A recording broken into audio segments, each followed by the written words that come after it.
What if your obsession with Italy, the longing, the pull, the feeling that something there belongs to you, was never just admiration, but a memory your soul never let go of?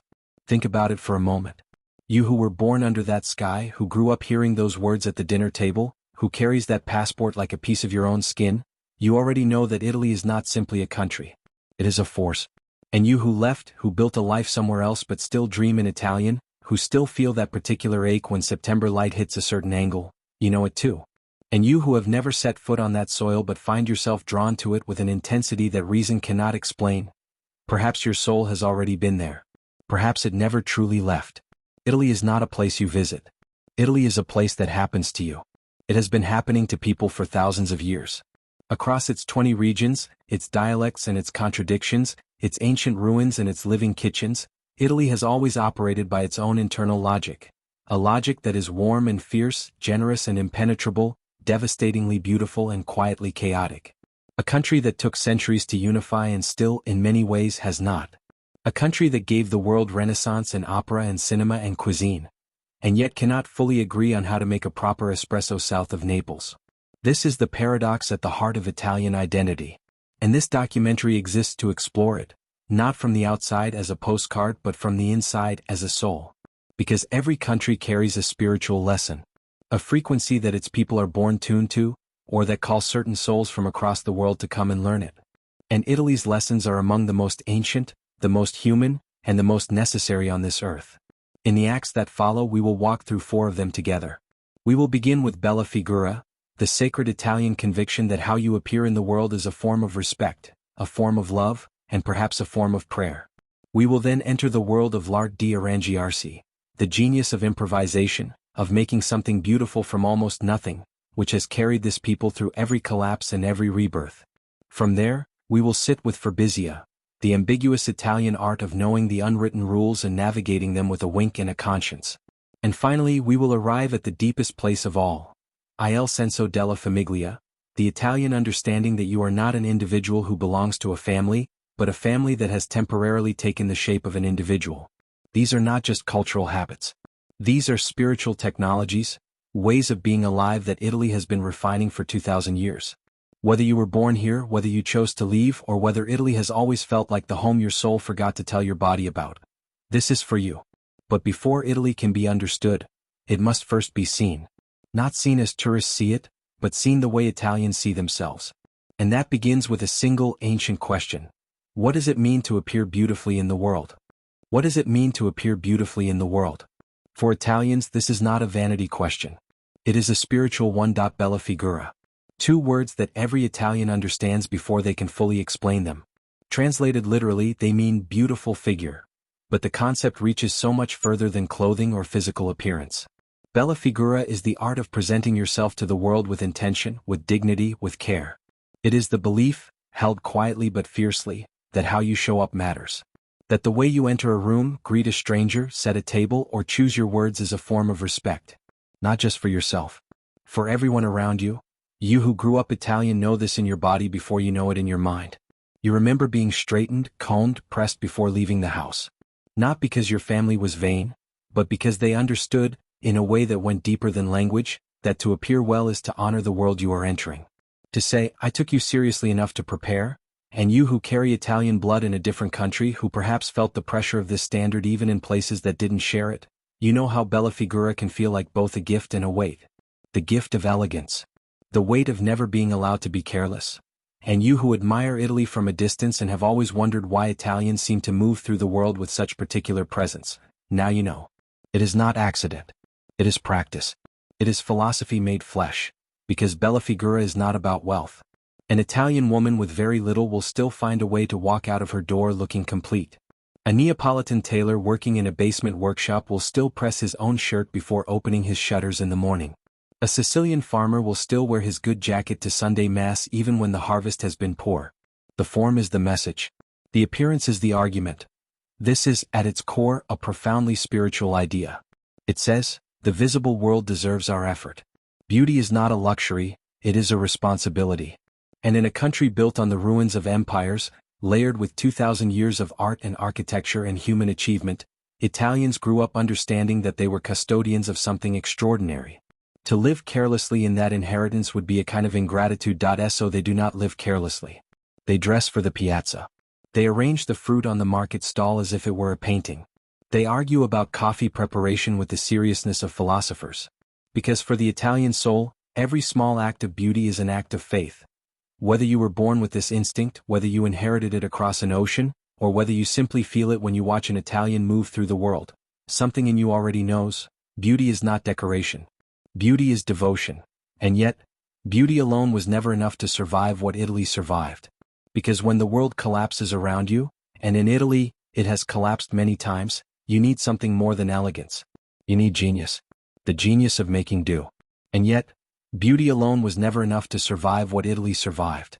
Because when the world collapses around you, and in Italy, it has collapsed many times, you need something more than elegance. You need genius. The genius of making do. L'arte di arrangiarsi. The art of arranging yourself. Of finding the exit when there is no door. Of building the bridge while you are already walking across it. This is perhaps the most distinctly Italian gift of all, and it was not born in comfort. It was forged in centuries of invasion, taxation, bureaucratic suffocation, and the particular kind of daily chaos that has always been the texture of Italian life. You who grew up in Italy know this art in your hands before you know it in your head. You watched your father fix the car with wire and patience. You watched your mother turn yesterday's bread into something that made the table groan with abundance. You learned that rules are suggestions, that deadlines are negotiations, and that there is always, another way through. This is not lawlessness. This is philosophy. The philosophy of the living, not the written. And you who are Italian by heritage, who carried this instinct into another country and found it sometimes misunderstood, perhaps they called it cutting corners, perhaps they raised an eyebrow at your particular brand of improvisation. You knew even then that what you were doing was not cheating. It was art. The art of your ancestors who built empires from volcanic rock and fed families from drought-cracked soil. And you who admire Italy from across a distance and have always wondered how a country with such legendary bureaucracy, such historic instability, such seismic geography, literal earthquakes, still produces the world's most admired design, fashion, cuisine, and cinema. Now you know. Arrangiarsi. The constraint is the canvas. Because this is the Italian paradox that outsiders rarely understand. The chaos is not a bug. It is the condition that produces the creativity. A perfectly ordered system produces perfectly ordered results. But Italy, in its beautiful disorder, has always been forced to think sideways, to improvise, to invent.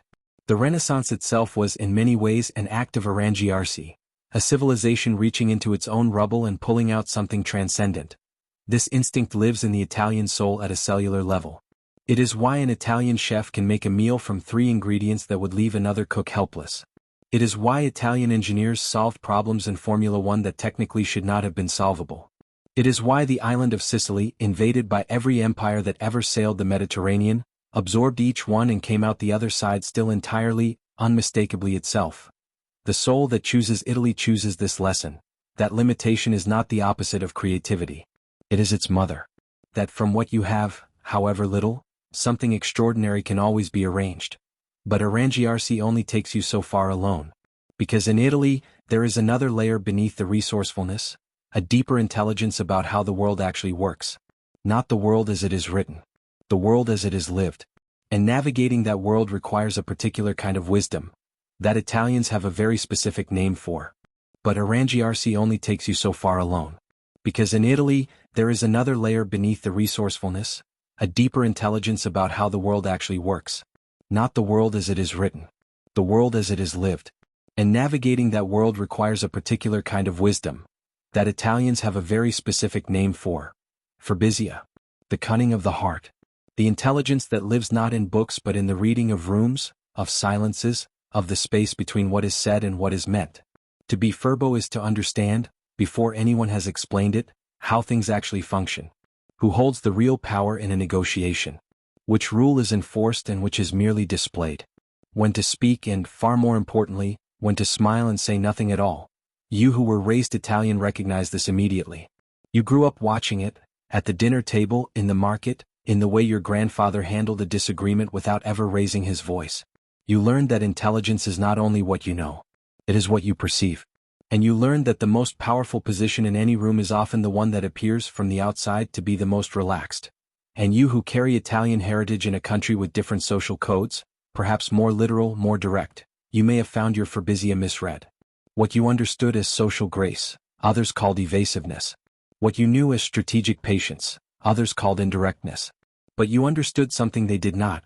That human interaction has always been a conversation operating on at least two levels simultaneously, and that reading both is not manipulation. It is wisdom. And you who love Italy from a distance and have always been struck by the way Italians seem to navigate complexity with a lightness that looks almost effortless, now you see it. Furbizia is the deep knowledge that the world is not a simple system. It is a living organism, full of unwritten codes and invisible hierarchies, and the person who pretends otherwise is not honest. They are simply unprepared. But here is what separates Furbizia from mere cynicism.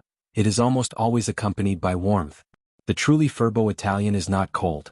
They are charming. They bend the rule with a laugh. They outmaneuver the obstacle and then offer you a coffee.